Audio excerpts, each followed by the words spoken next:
Vocational training थी जिसमें हमारे नागौर जिले के तमाम तहसीलों से पधारे हुए किसान भाई व पशुपालक भाई पधारे हैं सर। अध्यक्षता कर रहे हमारे आदरणीय जॉइंट डायरेक्टर पशुपालन विभाग नागौर और हमारे सभी कृषि विज्ञान केंद्र के साथीगण और विभिन्न दूर दराज गांव तहसीलों से पधारे हुए मेरे सभी किसान भाइयों माता बहनों, मैं आप सभी का इस कृषि विज्ञान के केंद्र की तरफ से अपनी तरफ से आप सभी का तहे दिल से हार्दिक स्वागत करता अभिनंदन करता हूं कि आपने 7 दिन भेड़ बकरी पालन के कार्यक्रम में आप सुचारू रूप से पधारे, आपने अपना सहयोग दिया। जैसा कि आप जानते हैं कि हमारा खेती और पशुपालन का चोली दामन का साथ है, क्योंकि बिना पशुपालन के खेती नहीं की जा सकती। जब आप पता है कि जब हमारा देश आज़ाद हुआ था और आज़ादी के समय हमारे लोग थे, हमारे देश में 80% गरीबी रेखा से नीचे थे, 80% लोग थे। लेकिन जैसे ही हमारा देश आज़ाद हुआ और हम प्रगति करते हुए चले गए और आज केवल 22% लोग हैं जो गरीबी रेखा के नीचे हैं।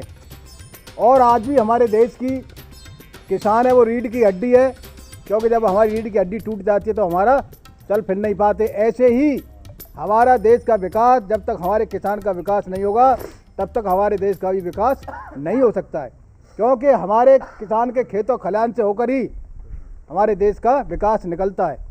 हम कितने भी डिजिटल हो जाएं, कितना भी कुछ कर लें, लेकिन भाई रोटी कभी गूगल से डाउनलोड नहीं होगी। वो केवल किसान की मेहनत से ही रोटी मिलेगी। और आप देखते हैं कि हमारी जितनी पॉपुलेशन बढ़ती चली जा रही है उसमें किसान कितने छोटे से किसान हैं।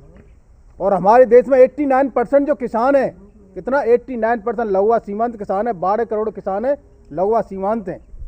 तो ऐसी स्थिति में हम क्या करें? केवल अब हमारा खेती से काम चलने वाला नहीं है, हमें खेती की तरफ दूसरे व्यवसाय की तरफ जाना पड़ेगा। उस व्यवसाय की तरफ आपका भेड़ और बकरी पालन भी आता है। धन्यवाद बुधराम जी। सबसे पहले तो मैं केवीके को धन्यवाद देना चाहूँगा कि इन्होंने मुझे याद किया और मुझे मौका दिया इस प्लेटफॉर्म पर आने का और इतने बड़े आयोजन करने का। तो केवीके अध्यक्ष गोपीचंद जी, बुधराम जी, समस्त उपस्थित वैज्ञानिक बंधु, आपको बहुत धन्यवाद इसके लिए, शुभकामनाएं। और सभी उपस्थित पशुपालक भाई और बहनों, पशुपालन विभाग के बारे में कुछ 4-5 जो मुख्य योजनाएं हैं उसके बारे में मैं आपको बताना चाहूँगा। और मेरी इच्छा भी थी कि एक इस तरह का कोई आयोजन हो छोटा मोटा, तो आज ये प्लेटफॉर्म मिल ही गया। एक तो जो अपन सभी के पास पशु हैं, तो एक योजना अभी चल रही है, बहुत अच्छी योजना है। और पशुपालक आते भी रहते हैं काफ़ी ऑफिस में कि साहब हमें हमारे पशुओं का बीमा करवाना है। उस टाइम हमारे पास कोई योजना नहीं थी। जो बीमा की एजेंसियां हैं, ओबीसी है, यूनाइटेड है, ये इसके लिए तैयार नहीं थे कि हम तो बीमा नहीं करेंगे। तो सरकार की एक बहुत अच्छी योजना जो पिछले 4-5 साल से बंद सी थी, प्राय एक कामधेनु बीमा योजना चली थी लगभग 2011-12-13 में। उसके बाद में कोई ढंग की योजना थी नहीं सरकार के पास। और अभी पिछले बजट में ये घोषणा की गई थी, मुख्यमंत्री मंगला पशु बीमा योजना।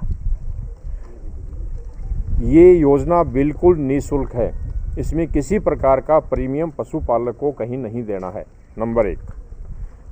नंबर 2, ये योजना जो है ये 13 दिसंबर से प्रारंभ हुई थी और 31 जनवरी तक ये योजना चालू है। इसके लिए अपन रजिस्ट्रेशन कर सकते हैं, अपने पशुओं के लिए बीमा के लिए इसका अपन रजिस्ट्रेशन कर सकते हैं। इसमें वो पात्र है, वो पशुपालक पात्र है इसमें जिसके पास जन आधार है।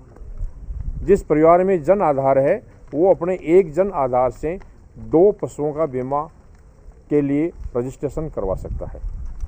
इसमें चाहे 2 गाय हो, 2 भैंस हो, चाहे 1 गाय 1 भैंस हो, या फिर 1 कैमल हो, ऊंट हो, मेल फीमेल, या छोटे पशु जो हैं अपने भेड़ और बकरी, इनमें 10 भेड़ और 10 यूनिट इसको बराबर एक बड़े पशु के माना गया है।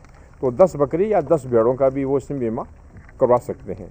40,000 रुपये इनकी डेथ पर अपने को क्लेम मिलेगा।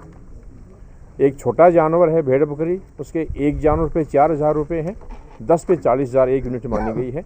इसी प्रकार ऊँट के 40,000, गाय और भैंस के 40,000 रुपये, डेथ होने पे 40,000 रुपये।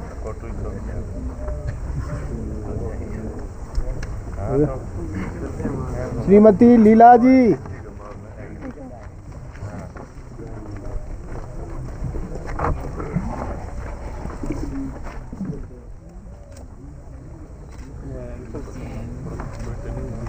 बताइए आप। श्रीमती लीला